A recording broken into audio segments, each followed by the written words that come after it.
Vamos torcer para o Brasil. Eu sou Brasil varonil na Copa do Mundo. Esse é o padrão, né, que o Nilson falou, mas a gente não sabe quem será o técnico, né? Então, a Copa acabou, o professor Tite vai embora e aí vai surgir um novo treinador, que a gente não sabe quem é que... Até recentemente, parece que as fichas estavam todas sobre o Cuca. Hoje, não acredito que as fichas estejam no mesmo lugar, né? As coisas mudou. Porque enquanto não está no palco, tem duas coisas que acontecem quando você não está no palco. Ou você fica esquecido, ou você fica longe de críticas.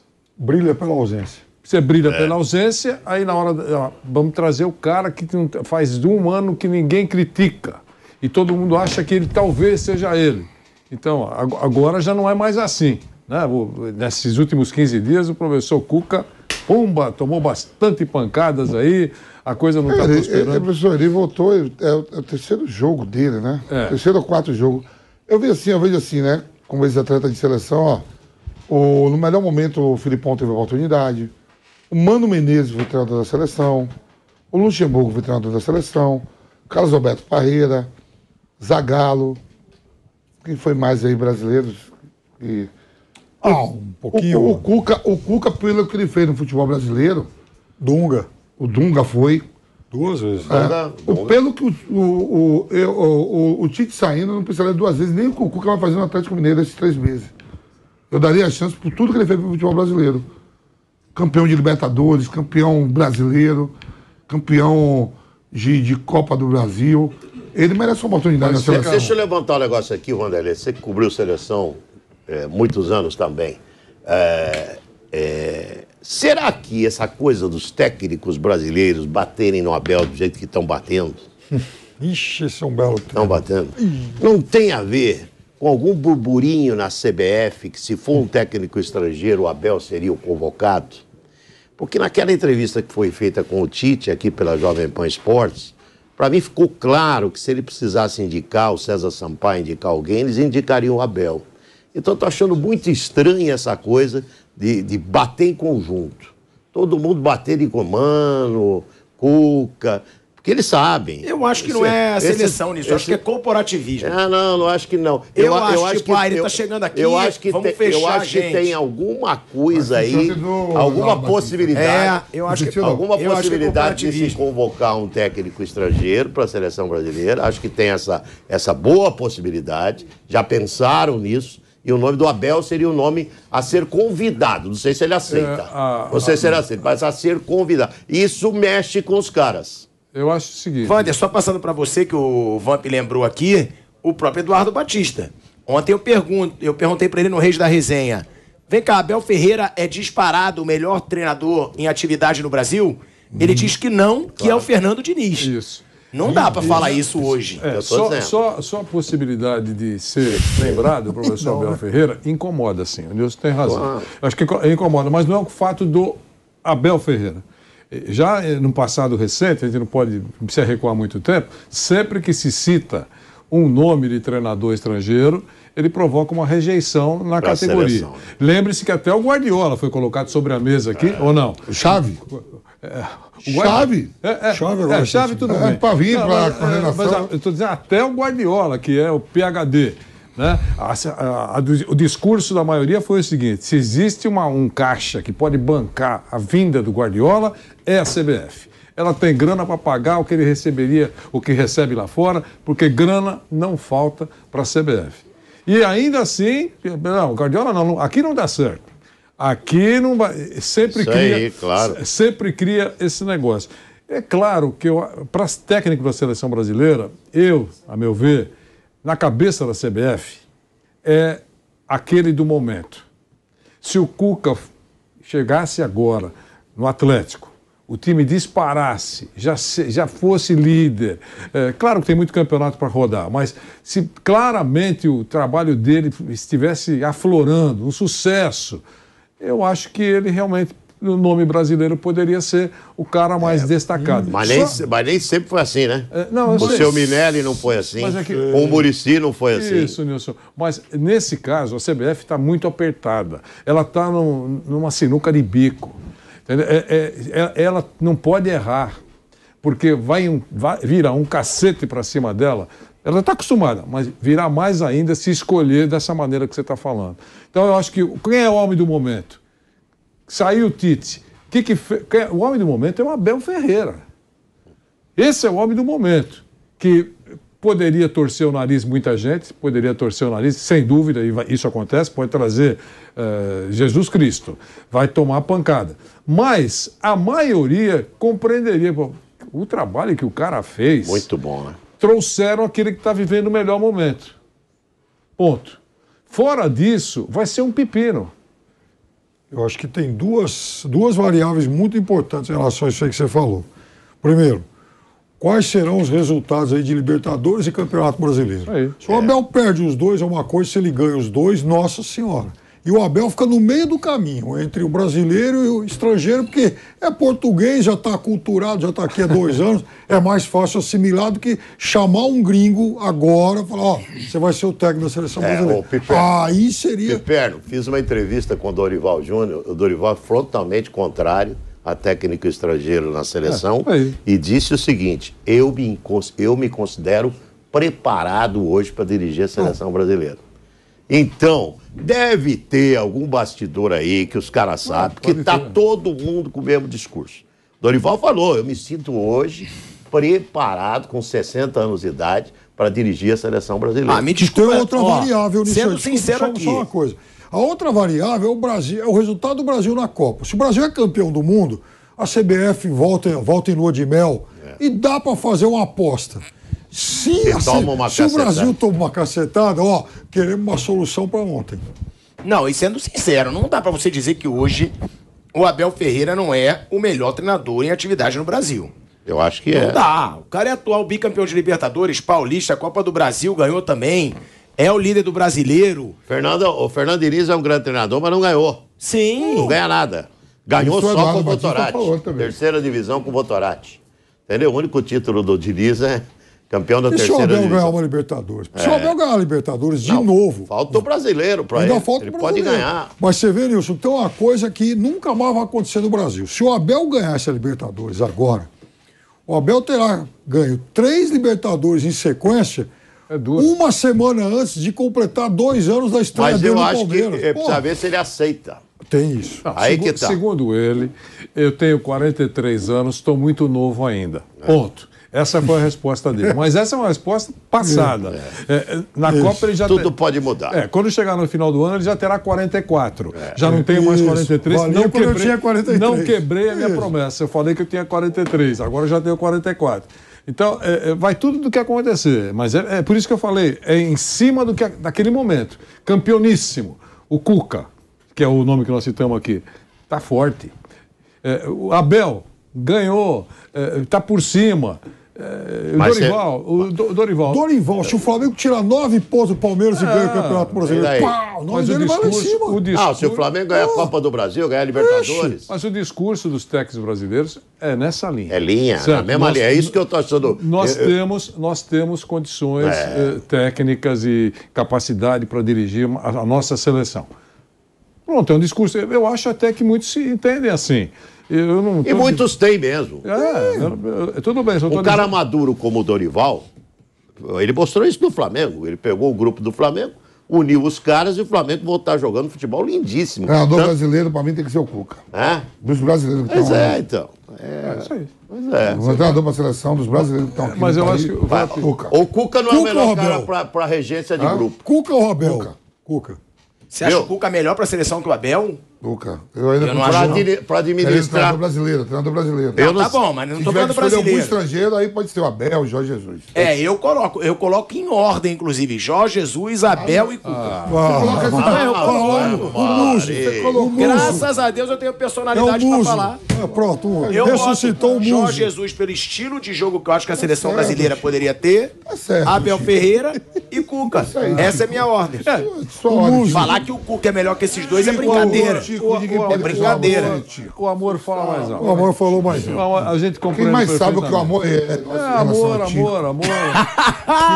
Parabéns, tá o amor age com o amor. Todo mundo. Você que me ensinou. O amor pelo muso. Você que me ensinou. O amor abre com... age como uma britadeira. O Tico é ruim mesmo. Eu acho que a fase do Jorge Jesus para dirigir uma seleção já era. Eu acho que já passou. Ele ama completo. Ele ama completo, viu? Aí você teria coragem de falar com ele no restaurante? Não, porque na última você pipocou. Eu pipoquei. Ele tava com a mesa toda lá do pessoal da Globo, eu bato na Globo e não fui. Sim. O Tico não, professor. Quando ele ama, ele é ruim a família toda.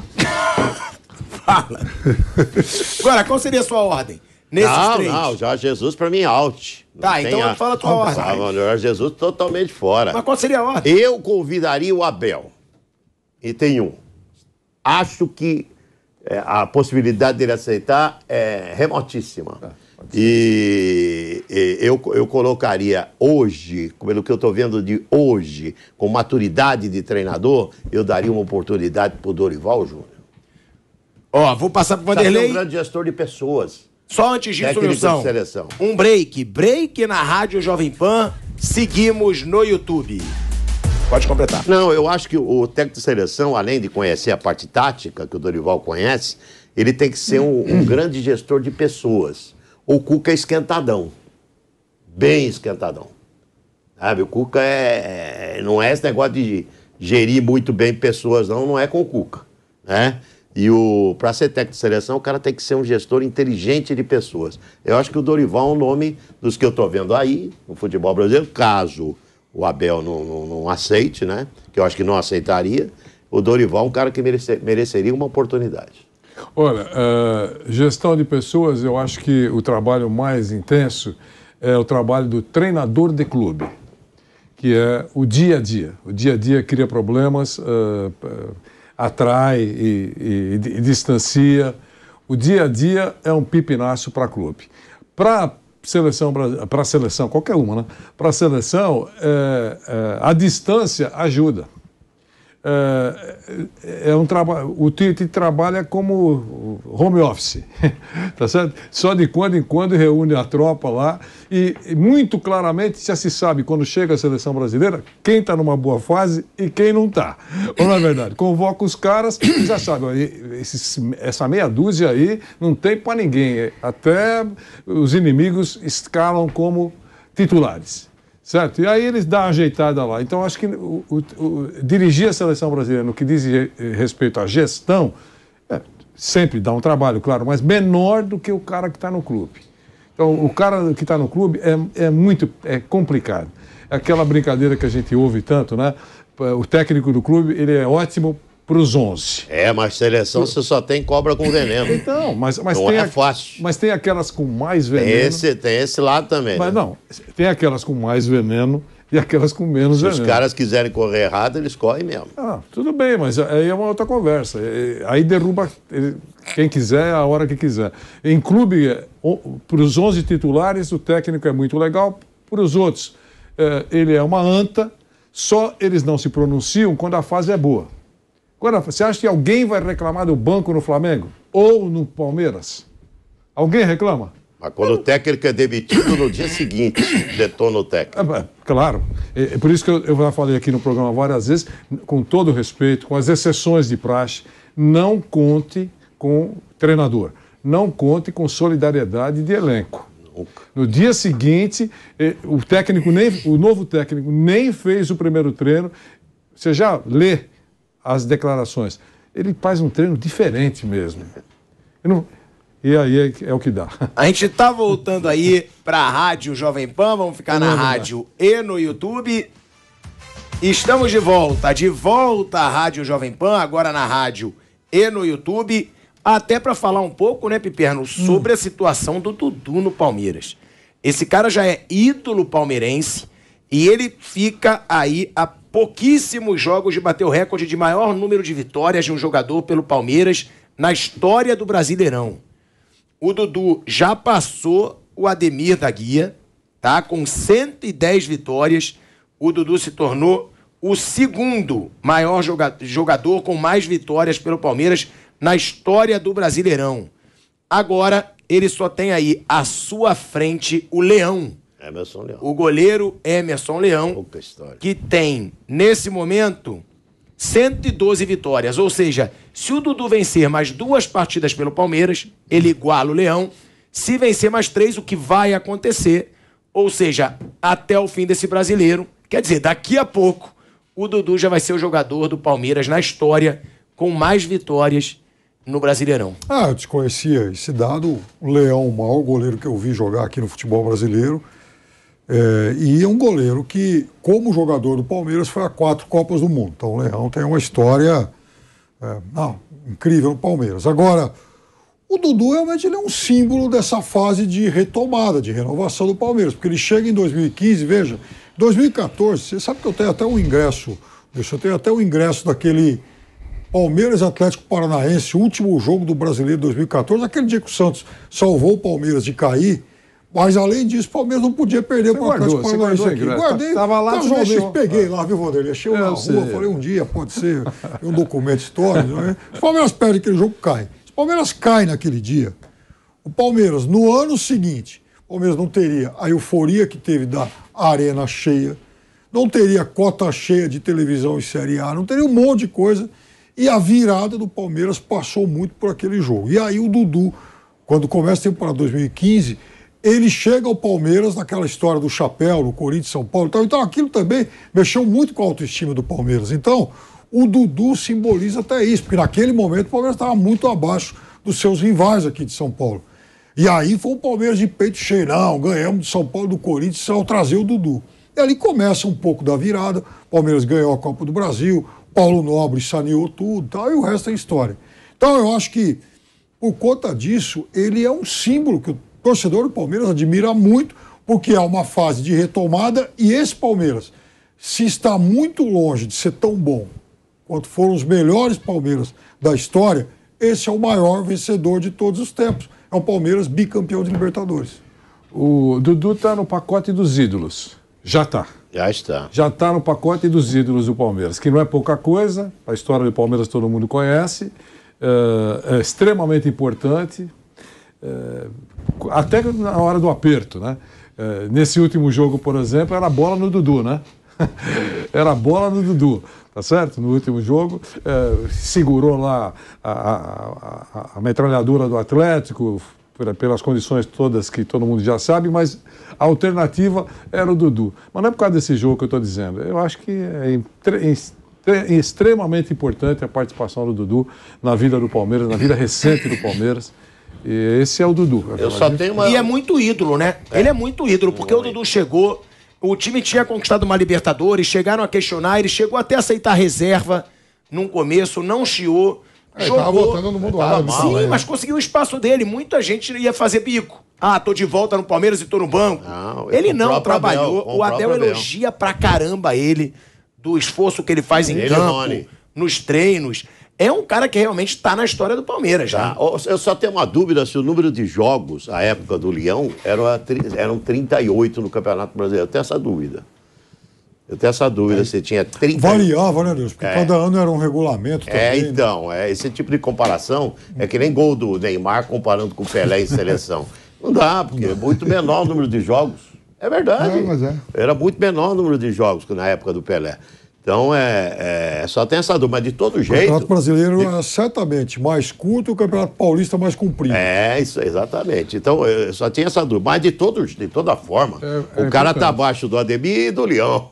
Porra, em vitórias conquistadas em Campeonato Brasileiro. Não tem como ter nascido numa geração diferente. Ele está.